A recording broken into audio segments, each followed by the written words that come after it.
No tere, kuna meil seda vaba aega siin nüüd praegu on ja hotellituba on olemas, siis mõtlesime, räägime oma kottidest, mis nüüd on meil juba natuke rohkem kui nädal aega seljas olnud. Ja muljetame. Alustame siis kotist punane, liisukotike. Kuidas on? Kotili punane on nüüd olemas külje peal normaalselt suured taskud mõlemal pool, kuhu saab siis hästi asju sisse panna ja hästi välja võtta. 2 küljetaskut vöö peal. Nii. Palju pehmem seljaosa ja ka need osad on väga mõnusad pehmed ja toekad. Ja kui me kõlame natuke haiglaselt, siis me tegelikult ka natuke oleme, nii et me hääl ei ole kõige atraktiivsem võib-olla. Aga lähme edasi. Sellel kotil siis kogu raskus on nüüd puusade peal. Esialgu võib-olla need puusakohad hõõruvad natuke või suruvad, aga sellega harjub kiiresti ära. See on ikkagi mugavam, kui kogu raskus on õlgadel. Nüüd koti rihmad on tugevad, laiad ja mõlemalt poolt saab ka seda osa siin reguleerida, et saad panna allapoole ja ülespoole, nii kuidas endal mugavam on. Mis siin veel siis on? Selline suur üleosa. Siia mahub väga palju asju sisse. Palju kinnituskohti siin peal. Siia me tavaliselt paneme siis päikesepaneeli, mis laeb terve päeva meil. Siia peale niiviisi. Ja siin ees on hästi suur tasku, kuhu me tavaliselt paneme oma ekstra veekoti siis, mis me kaasast tassime. Seest läheb kott või pealt poolt läheb siis kott väga palju lahti. Siis ava on hästi suur ja kõiki asju on väga lihtne kätte saada. See tavaliselt ei ole siin peal, see on tavaliselt siin all ilusti. Ja. Aga seda kotti saab ka siit keskelt lahti teha, et siis keskelt asju kätte saada, kui siin peal peaks olema magamiskott või midagi. Aga meie kanname siis madratsit või mina kannan madratsit ja magamiskotti siin põhjas. Madrats ja magamiskott. Ja neid saab ka siit alt kätte, kui vaja on. Külje peal on sellised pikad taskud. Saab siit poolt asju sisse panna ja saab joogipudeli panna siis siia poole. Et saab ka kõndides seekord pudeli kätte erinevalt meie eelmistest kottidest. Saab. Kuidas muljed muidu kotiga? Oled rahul? Meeldib, väga meeldib, et sellise 16 kilo, 15 kiloga on see kott tunduvalt mugavam, kui oli eelmine kott. Siin kotil on väga hea asi on see, et see joogi asi, mis me nüüd peatselt tellime. Tellisime juba. Saab panna siia sisse ja siis voolikuga siit vett juua. Vaatame, kuidas see toimib, veel ei tea. Ja enamasti inimesed, kes väga kergelt tahavad reisida, need võtavad üldse selle pealmise osa siit ära. See pealmisel osal on selline funktsioon, et saad selle ära võtta kõhukotiks panna, kui lähed näiteks päevaks linna peale reisima või midagi. Ei ole maailma kõige ilusam asi, aga teeb töö ära. Teeb töö ära. Aga põhimõtteliselt sellised väga kerged reisijad või matkajad võtavad selle tegelikult pealt ära ilmselt. Meil on seda vaja vist. Muidu ei mahuks asjad ära. Selja osas on olemas ka päris korralik, ma ütleks õhutus või kuidas see õige nimetus oleks? Õhutus, jah. Et õhkeb läbi, selge ei higista nii õudselt, kui ta on sul seljas ainult särgiga. Et see on positiivne. Ja need kotid tulevad siis erinevate suurustega SML, et seda selja osa saab väga hästi reguleerida. Ja need siis rihmad on ka siis vastavalt sellele suurusele. Minul on siis hetkel M suurus. Ja seni on need, kui te mäletad eelmist videot, siis sai painutada seda rihma osa, siis need on suht robustsed ja püsivad suht ilusti õla peal, ilma eti moondumata. Siin on veel koht jalutuskeppide jaoks, mida me ka õige peatselt hakkame katsetama. Mis me kunagi varsti saame. Seekord me tellisime nüüd ette palju kaugemale. Et kui me lõpuks sinna kohale jõuame, siis peaks olema ka kepid meil seal ees ootamas. veel midagi? Vist on kõik. Üldiselt oled rahul? Oli hea ost? Oli raha väärt? Oli. Uh, Oleks nüüd kohe selle koti osta. Osprey Eriel 65. Tubli tüdruk. Minu kott suht sarnane. Küljevöö. Väga võrguline. Hingab päris korralikult. Samamoodi. Väiksed taskud mõlemal pool. Tip-top, siia saab noa panna, telefoni panna, mis iganes. Seljaosa. Super. Lihtsalt üks suur tugev võrk. Ehk ei higista enam nagu loom, kui on seljas mu raske kotike. Rihmad. Suht mõnusad, suht tugevad.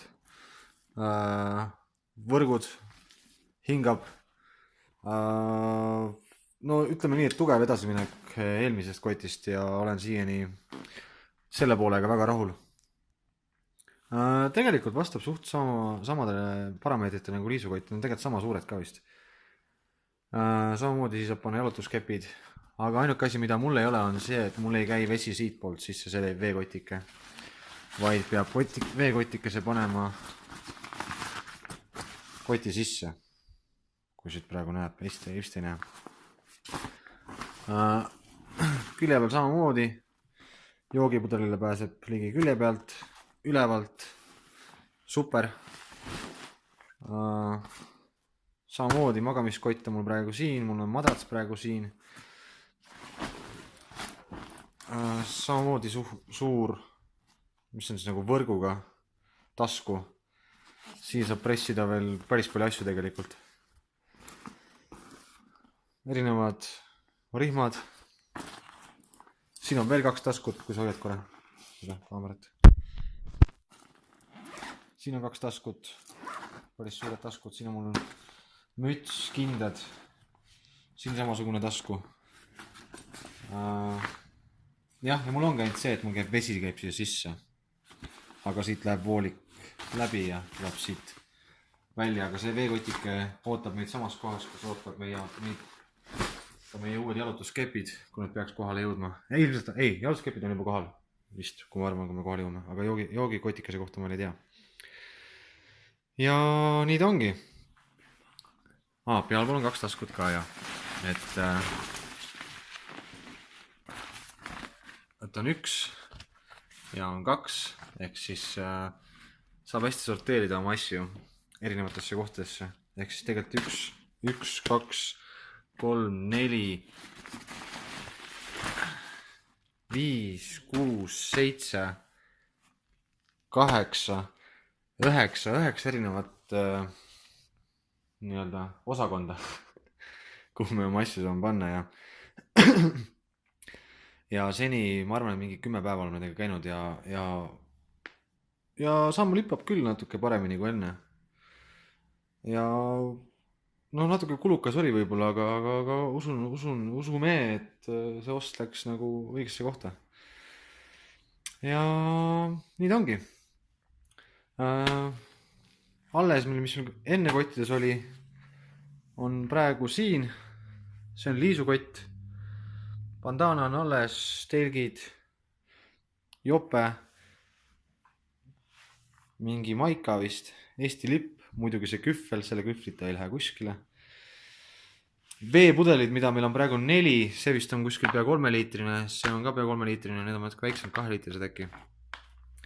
Et kui me nüüd need kotikesed kätte saame, mis käivad nende kottide sisse, siis neist 3 tükki me viskame ilmselt minema või paneme hikerboksi. Rätik, prillid, Pedro muidugi, tubli poiss. Mis siin veel on? Nojah, igasugused hügieenitarbed. Meie uus päikesekreem, mis nüüd seekord on küll sprei kujul. Väga meeldib. Parem kui see eelmine, mis meil oli. Eelmine sai küll otsa vist on ja. Liisu ei räägi täna väga palju. Sokke ossime juurde. Lühikesed püksid. Ja Liisu roosa vaudepusa me saatsime koju, kuna see oli kasutu. Ja ossime siukse sooja, mis see siis on, fliisi või? Fliismaterjalis siuke suur ja pehme ja kaputsiga. Ja saime selle laste osakonnast $8. Ehk siis Liisu on Ameerika mõistes suht siukse lapse mõõdus.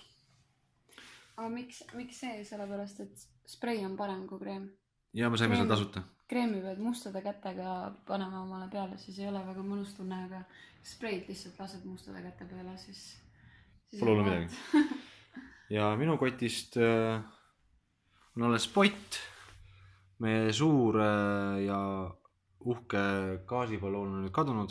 Nüüd on väike alles. 2 topsi, 1 kahvel, pool lusikas, pool nuga. Mu jope siiamaani, tubli jope on. Liisu geniaalsus lõigata hambaharjad pooleks, toidavad meid siiamaani. Bandanad 2 tükki, mu lühikesed püksid, väga geniaalse rihmaga, see on tegelikult mingi telgirihm või mis iganes. Ma ei tea, mis asi siin on. Soojapesu ostsin juurde endale, võrguline, mitte maailma kõige ilusam soojapesu, aga maksis kuskil $6, nii et ma loodan, et ta teeb oma tööd. Jaa, see on väga ilusad. Lõpeta ära. Sama särk ikka veel, sokid, sokke ma ostsin veel juurde, aga need kuivavad, praegu nad on pestud.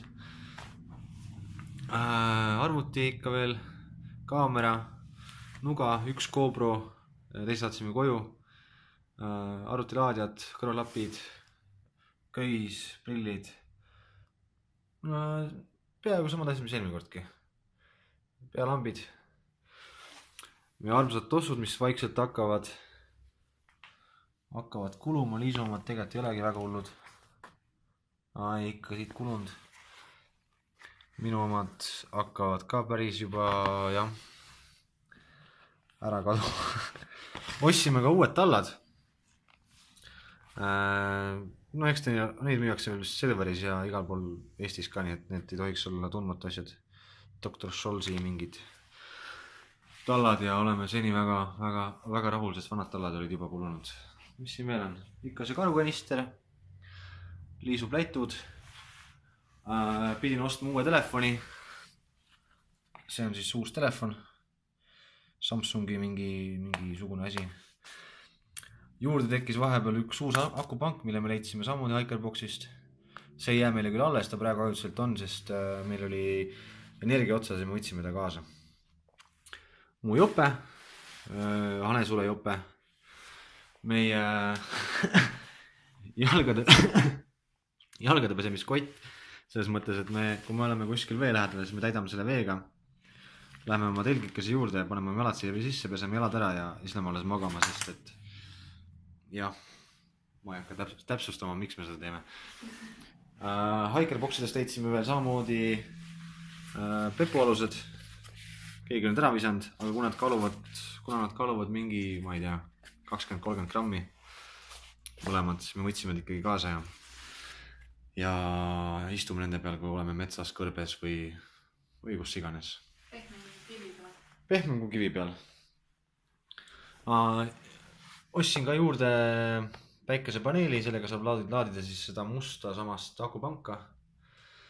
No valget tegelikult ka, aga ma ei tea, kas see veel töötab hästi. Praegu on see hästi toitnud päevakese päikesega ja see annab sulle umbes nii palju jõudu, et saad võib-olla telefoni peaaegu täis laadida, mis on täitsa okei. Ja ongi vist kõik. Et eelmine kord, kui mida tegime, siis oli natuke rohkem asju, saatsime päris palju asju koju. Ja seni on koti raskus täitsa vastu võetav kuskil. 16 kilo umbes. 16 kilo koos veega. Ja toiduga. Toit oli meil eelmise postituse peal vist pildi peal. Ja nii ta ongi. Jah, kõik vist. Kotiga oleme rahul. Ja varustusega oleme ka rahul praegu. Ja ongi kõik. Rohkem midagi praegu midagi lisada. Et tšau, paka!